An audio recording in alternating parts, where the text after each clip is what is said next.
Alright, alright, stop right there. Before I start this video, I have a very quick announcement to make. So far, after looking at my YouTube studio, I see there is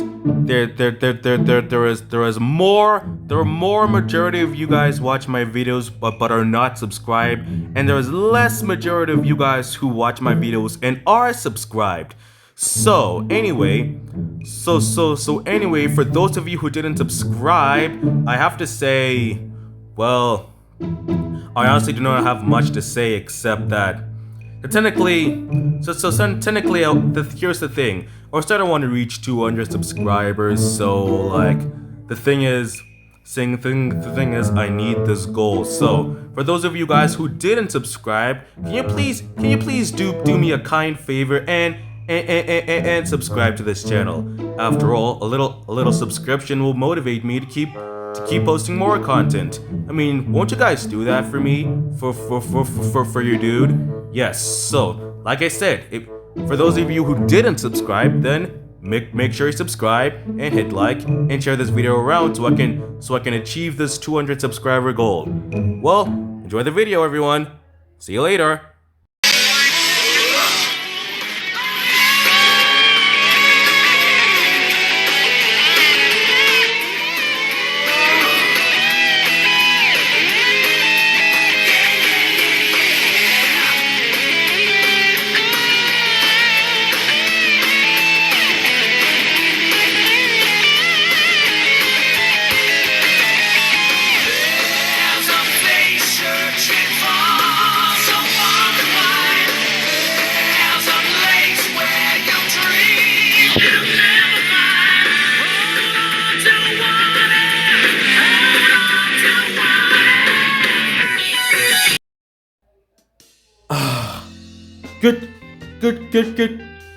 Good day, freedom fighters. It's me, Ezra. You know, the YouTuber who makes videos about a bunch of stuff. But today, I'm gonna be talking about something really important. Like, for starters, I'm gonna talk about what is life like to be in high school. That's right. And for technically, I'm gonna start with the grade 8 edition. Now, here we go. For starters, after you graduate from grade 7, your parents probably research a good high school that you can go to after you go to grade 7. However, if you're going to be accepted in high school is going to make you first write a bunch of assessments, and then if you do well on them, then they might let you in high school. But if you don't, then you're going to have to find another high school to go to. So, there we go. Now, after you complete your assessment, then they'll decide whether you're good enough to be in their high school, as long as you do well in the assessment. And then once you're in the high school, then the year starts, and then you get new work and a new assessment schedule.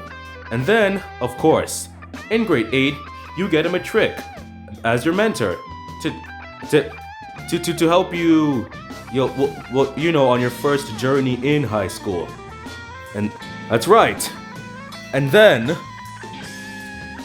well, then technically, whether you need help from your mentor, you can always go to your mentor and ask him for help. And then the workload from primary school increases, and then technically you're gonna have to take a lot more responsibility than usual. Like, for term 1, the teacher first introduces himself, and then when the teacher sees his grade 8 student for like grade 8 new students, like people who are in grade 8, then they're gonna make you do a lot of work. However, when it comes to lessons in school, it's important to make sure you're paying attention, and especially follow instructions and do the work the way it's supposed to be done. Because if you don't, you're gonna end up losing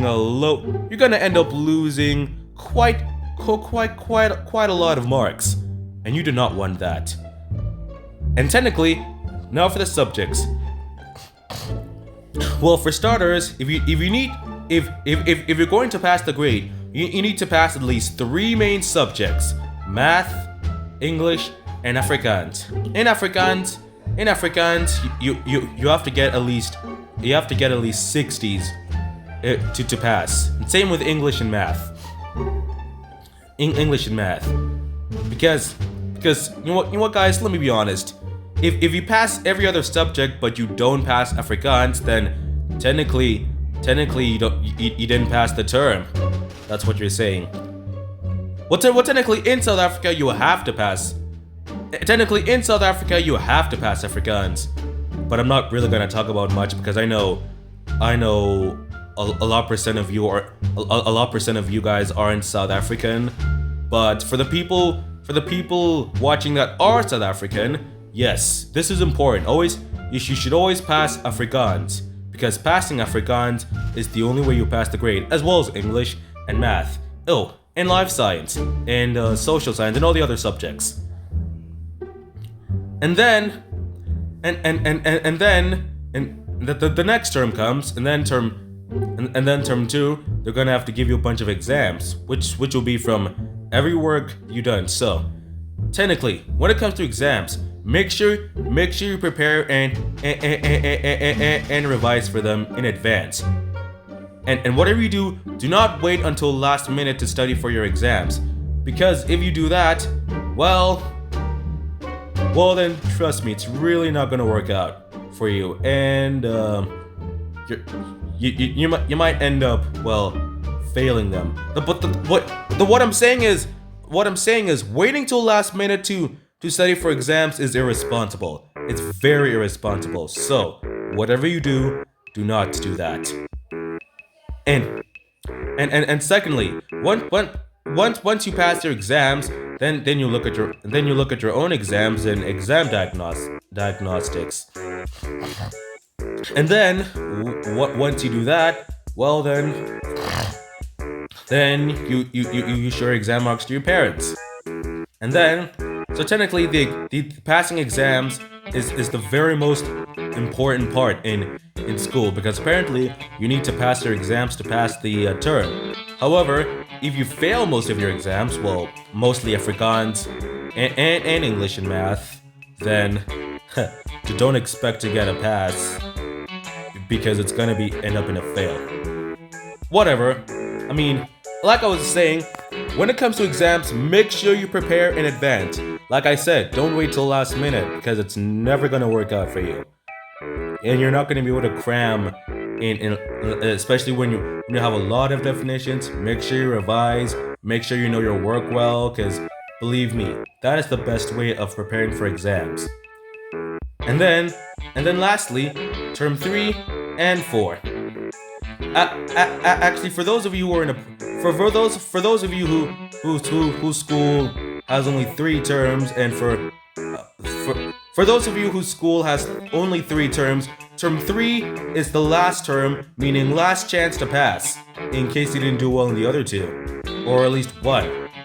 So yeah, when it comes to term 3, make sure you take your work very seriously and focus in classes and follow the instructions that's given, and prepare for your final exams, because your final exams are the most important above your other than your mid-year exams, because the final exam mark is gonna count for your promotion mark, and of course, if you fail those exams, then well, you will not be promoted. That's why passing those exams are your promotion mark. And if you did well on all of them, you got like 80s in your exams, then you'd be promoted to next grade. But if you didn't, like I said, you failed. It's your responsibility to catch up. And for those of you whose school has 4 terms, like I said, the same thing that I explained for the other schools with 3 terms. Yes, pass your exams and make sure you know your work well. Well, that's pretty much all. That's pretty much all for today about high school. And remember, make sure you study every single day and revise for the work that you do at school, and make sure you achieve better grades. Well, this is Ezra for Tongue, signing out. See you guys next time.